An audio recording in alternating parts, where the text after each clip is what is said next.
এই সিম্পল একটা চা খেয়ে আমি আমার ওজন 1 মাসে প্রায় কমিয়েছি 10 কেজি। আর আমি সকালে যে ধরনের নাস্তা করি সেসব করলে আপনার ওজন কমে, আমি 100% শিওর। ভিডিওটা স্টার্ট করা যাক। হে গাইস, আসসালামু আলাইকুম। সাদিয়া ব্লগ থেকে আমি সাদিয়া ওয়েলকাম করছি আপনাদের সবাইকে। আশা করি যে যেখান থেকে আমার এই ভিডিওটি দেখছেন আপনারা সবাই ভালো আছেন। আলহামদুলিল্লাহ, আমি আমার পরিবারের সবাই অনেক ভালো আছি। বেবি হবার পরে মেয়েদের ওজন বেড়ে যাবে, এটা কিন্তু সাধারণ একটা বিষয়। যখন ওজন কমাতে না পারি তখন এই বিষয়টাকে ঘোলাটে করে জটিল করে ফেলি। আমি 1 মাসের মধ্যে প্রায় 10 কেজি ওজন কমিয়েছি, একেবারে সিম্পল একটা চা পান করে আর সকালবেলা সিম্পল একটা নাস্তা করে। তো এভাবে একটা মাস ট্রাই করার পরে আমার ওজন মাশাআল্লাহ 10 কেজি কমেছে। এই যে আপনাদের ভাইয়া বাসা থেকে বের হয়ে যাবার পরপরই আমি আমার জন্য নাস্তা বানিয়ে নিই আর ওদিকে জেনিফা মামুনিকে খাইয়ে দিই।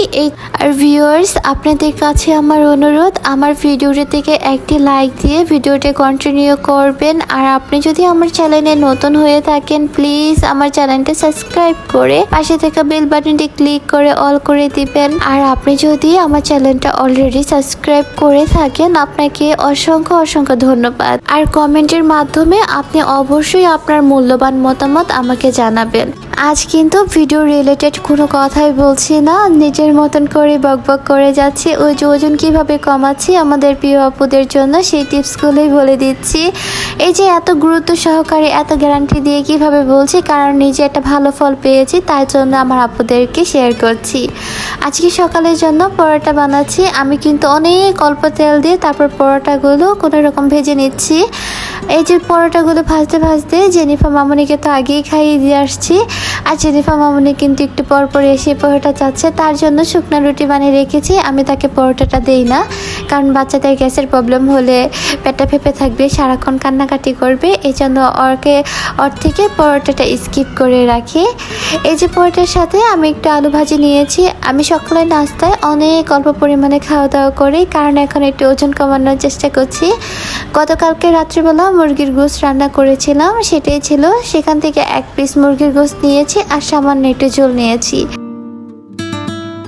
ওজন কমানোর জন্য যে চাটা পান করি সেটাই এখন বানিয়ে নিচ্ছি। ফুটন্ত গরম পানির মধ্যে 2 টুকরো আদা দিয়ে দিব, তারপরে এর সাথে অ্যাড করব 2 টুকরো দারুচিনি, এরপরে এর সাথে অ্যাড করে দিব অল্প পরিমাণে আজওয়ান, তারপরে অ্যাড করে দিব অল্প পরিমাণে জিরা, এরপরে অ্যাড করে দিব অল্প পরিমাণে মেথি।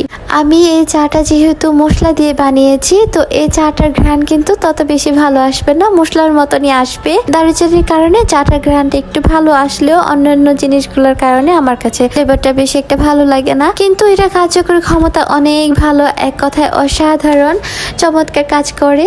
আমি আপনার কাছে বললে হয়তো আপনি বিশ্বাস করবেন না, আপনি নিজে বানিয়ে ট্রাই করে দেখবেন। আমি গ্যারান্টি সহকারে বলতে পারি যে এটা 1 মাসের মধ্যে আপনার ওজন অবশ্যই কমাবে। কিন্তু এখানে কথা আছে, জাঙ্ক ফুড খেতে যাবেন না, তাহলে কিন্তু ওজন কমবে না। একটু কষ্ট করে ওজনটা কমিয়ে নিন, তখন ধীরে ধীরে আবার সকল খাওয়া দাওয়া করতে পারবেন। কিন্তু অতিরিক্ত কোনো খাওয়া দাওয়া করেই ভালো না। চাটা বানানোর পরে যখন ঠান্ডা হয়ে আসবে তখন আমি একটা গ্লাসের মধ্যে এই চাটা ঢেলে নিব। এই চাটার মধ্যে মাস্ট বি একটা জিনিস অ্যাড করতে হবে, সেটা হচ্ছে লেবুর রস। এখন এর মধ্যে কিন্তু আমি কোনো রকমের চিনি জাতীয় কোনো কিছুই অ্যাড করছি না, এখানে কিন্তু চিনিটা অ্যাড করা যাবে না। আমরা কিন্তু অনেকে জানি মধু দিয়ে গরম পানি, ফুটন্ত গরম পানির মধ্যে একটু লেবুর রস দিয়ে পান করলে ওজন কমে, তার থেকেও 1000 গুণ ওজন কমবে আপনি এটা পান করলে। আপনি অবশ্যই বাসায় ট্রাই করবেন, আমি বলবো 100% গ্যারান্টি সহকারে যে এটা আপনার ওজন কমবেই কমবে। এছাড়াও এই যে যা যা কিছু ব্যবহার করলাম, মেথি, আজওয়ান, জিরা পানি, সব কিছু কিন্তু ওজন কমাতে বেশ কার্যকরী। এই তো নিজের জন্য সকালে নাস্তা করতে বসে পড়েছি। এখন হচ্ছে আমার খাওয়া দাওয়ার বিষয়ে দেখার সৌন্দর্যতে রুটি 3টা নিয়েছি। আমার পক্ষে কিন্তু 3টা রুটি খাওয়া পসিবল না।